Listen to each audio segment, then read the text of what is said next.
अस्सलामुअलैकुम नाजरीन, कुरान मजीद में अल्लाह पाक ने फरमाया है कि हर नफ्स को मौत का ज़ायका चखना है। यानी कायनात के हर जानदार के लिए अल्लाह ताला ने मौत का वक्त और जगह मुतय्यन कर रखी है। इससे किसी को छुटकारा नहीं मिलेगा और ना ही कोई इससे भाग सकेगा। इसलिए एक दिन शैतान इब्लीस को भी मौत आएगी, लेकिन वो दिन कौन सा होगा? कौन इब्लीस को मौत देगा? क्या शैतान को नज़ा के आलम में तकलीफ़ होगी? शैतान की कब्र कहाँ बनाई जाएगी? और शैतान कितने अरसे तक मौत की नींद सोया रहेगा?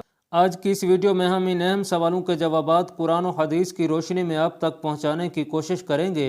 लिहाजा इस कीमती और मालूमाती वीडियो को शुरू से आखिर तक बगैर स्किप किए ज़रूर देखिएगा। तो आइए नाजरीन, चल कर मौजू का बाकायदा आगाज़ करते हैं। मोअज़्ज़ज़ दोस्तों, जब शैतान मरदूद को अल्लाह ताला ने जन्नत से निकाल दिया तो इसने अल्लाह ताला से क़यामत तक के लिए मोहलत मांगी कि क़यामत से पहले मुझे मौत न आए, लेकिन अल्लाह पाक ने इसे मुकर्ररा वक्त तक यानी एक ख़ास वक्त तक मोहलत दे दी, जिसे कुरान मजीद में यूँ बयान फरमाया गया है। उसने कहा, ए परवरदिगार, लोगों के ज़िंदा किए जाने तक मुझे मोहलत दे। फरमाया, तुझे मोहलत दी जाती है वक्त मालूम तक के लिए। नाज़रीन, मुफस्सिरीन के मुताबिक वक्त मालूम वो वक्त होगा जब हज़रत इसराफील अलैहिस्सलाम पहली दफ़ा सूर फूंकेंगे। इस्लामी कुतुब में आता है कि क़यामत की निशानियां जब पूरी हो जाएंगी तो मोमिनीन के बगलों के नीचे से एक खुशबूदार हवा गुजरेगी, जिससे तमाम ईमान वाले वफ़ात पा जाएंगे। और फिर इसके बाद 40 साल का ज़माना गुजरेगा जिसमें कोई बच्चा पैदा नहीं होगा, यानी हर इंसान की उम्र कम से कम 40 साल होगी। चूँकि सब मुसलमान मर चुके होंगे, इसलिए ज़मीन पर कुफ़ार और मुशरिक रह जाएंगे। इस्लाम की मारूफ किताब तफसीर दर मंसूर में सफ़ा नंबर 70 पर लिखा है कि जब मोमिनीन की वफ़ात को 40 साल गुजर चुके होंगे तो फिर हज़रत इसराफील अलैहिस्सलाम पहली दफ़ा सूर फूंकेंगे। शुरू में उसकी आवाज़ निहायत कम होगी कि लोग कान लगा कर सुनेंगे। फिर ये बढ़ती बढ़ती इस कदर ज़्यादा हो जाएगी कि कानों के पर्दे फट जाएंगे, उनके नकदों से पीप बहना शुरू हो जाएगी और लोग मर जाएंगे। इंसान, जिन, फरिश्ते, यहाँ तक कि इब्लीस को भी उस वक्त मौत आ जाएगी। उसके ठीक 40 साल बाद इसराफील अलैहिस्सलाम दूसरा सूर फूंकेंगे तो फिर तमाम मुर्दे जिंदा हो जाएंगे और क़यामत कायम होगी और मीज़ान लगेगा। यानी उस वक्त इब्लीस को मौत आएगी और पहले सूर और दूसरे सूर फूंके जाने के माबीन 40 साल का अरसा होगा, और यह कि इब्लीस 40 साल तक मुर्दा रहेगा। नाज़रीन गिरामी, क्या आप जानते हैं कि इब्लीस को मौत कैसे आएगी और शैतान 40 साल मुर्दा हालत में कहाँ गुजारेगा? इस सिलसिले में हज़रत काब बिन अहबार रज़ी अल्लाह तआला अन्हु की एक मशहूर रिवायत है।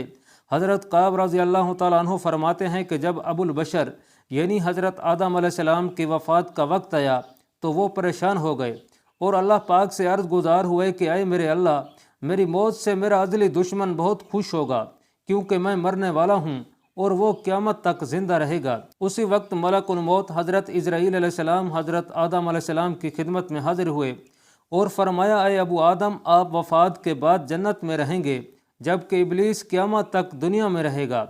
और फिर क़यामत से 40 साल पहले उसको ऐसी मौत आएगी कि वो पूरी दुनिया के इंसानों जितनी मौत की तकलीफ़ बर्दाश्त करेगा और फिर जहन्नम ही उसका ठिकाना होगा। हज़रत काब रज़ी अल्लाह तआला अन्हु मज़ीद फरमाते हैं कि हज़रत आदम अलैहिस्सलाम मलकुल मौत से फरमाने लगे, मुझे इब्लीस की मौत का मंजर बयान करो। तो मलकुल मौत ने इब्लीस की मौत का हाल बयान करना शुरू किया। वो इतनी दर्दनाक मौत थी कि हज़रत आदम अलैहिस्सलाम अपने आंसू पर काबू न रख सके। लोग हज़रत काब रज़ी अल्लाह तआला अन्हु से कहने लगे, हमें भी इब्लीस की मौत का कुछ हाल बयान फरमाएं। लोगों की बेजा फरमाइश पर हज़रत काब रज़ी अल्लाह तआला अन्हु ने इब्लीस की मौत का मंजर कुछ इस तरह पेश किया कि अल्लाह ताला मलकुल मौत से फरमाएंगे, मेरे ग़ज़ो ग़ज़ब और गुस्से का लिबास पहन कर जाओ और इब्लीस की रूह कब्ज़ करो और इब्लीस से तमाम इंसानों और जिन्नों से ज़्यादा सख्ती करना। जब मलकुल मौत ग़ज़ो ग़ज़ब से भर कर बहुत से फरिश्तों के साथ इब्लीस की रूह कब्ज़ करने आएंगे तो जो भी आसमान और ज़मीन में से इनको देख लेगा वो फ़ौरन ही मर जाएगा। जब मलकुल मौत इब्लीस के पास पहुँचेंगे तो वो धाने मार मार कर रोएगा। फिर शैतान को मौत की तकलीफ़ दी जाएगी, जो कि सारी मखलूक की मौत की तकलीफ़ से भी ज़्यादा होगी। प्यारे साथियों, इसके बाद इब्लीस घबरा कर मशरिक़ की जानिब भागेगा तो कभी मगरिब की जानिब, लेकिन हर जानिब अपने सामने मलकुल मौत को पाएगा। समंदर में छुपने जाएगा लेकिन समंदर इसे जगह नहीं देगा। शैतान आसमान की तरफ भागेगा तो वहाँ मुकर्रर फरिश्ते इसको आग के कोड़े मारेंगे। جس کے بعد شیطان حضرت آدم علیہ السلام کی قبر پر جائے گا اور حضرت آدم علیہ السلام کی قبر کے پاس کھڑا ہو کر کہے گا، اے آدم، تمہاری وجہ سے میں ملعون و مردود بنا، کاش کہ تم پیدا ہی نہ ہوتے۔ پھر ملک الموت سے کہے گا کہ کتنی سختی اور تکلیف سے میری جان نکالو گے؟ تو ملک الموت فرمائیں گے کہ جتنے لوگ جہنم میں ہیں ان سب کی موت سے بھی زیادہ تکلیف اور سختی کے ساتھ۔ یہ سن کر ابلیس تڑپنے لگے گا اور چیختا چلاتا ادھر ادھر بھاگنے لگے گا، اور پھر اسی جگہ پہنچ جائے گا جہاں اس نے جنت سے نکلنے کے بعد پہلا قدم رکھا تھا۔ وہ جگہ آگ کے انگارے کی طرح سرخ ہوگی، زمین چنگاری کی طرح ہو جائے گی، یہاں تک کہ زبانیہ نامی فرشتوں کی جماعت شیطان کو گھیر لے گی، اور یہ فرشتے شیطان کو زنبوروں اور آروں سے چیریں گے، اور جب تک اللہ پاک چاہے گا اس وقت تک ابلیس حالت نزع اور موت کے غصے کا شکار رہے گا، اور وہاں جہنم کی سنڈاسیاں لگی ہوئی ہوں گی، ان سنڈاسیوں سے تڑپا تڑپا کر اس کی جان نکالی جائے گی۔ حضرت آدم علیہ السلام اور حضرت حوا علیہ السلام سے کہا جائے گا کہ ذرا اپنے دشمن کو تو دیکھو کس طرح ذلت کے ساتھ مر رہا ہے۔ وہ دیکھیں گے تو کہیں گے، یا اللہ، تو نے ہم پر اپنی نعمت مکمل فرما دی۔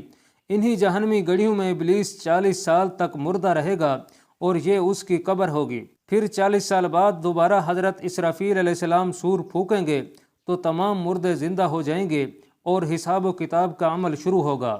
پیارے دوستو، بے شک اس دنیا کی ہر شے فنا ہونے والی ہے، اور اگر کسی کو دوام ہے تو وہ صرف اور صرف اللہ پاک کی ذات بابرکت ہے۔ ہمیں ہر وقت تیار رہنا چاہیے، کیا پتہ کس وقت اور کون سی گھڑی ہماری اس دنیا میں آخری ہو، پھر ہمارے پچھتاوے کے علاوہ کچھ باقی نہ رہے۔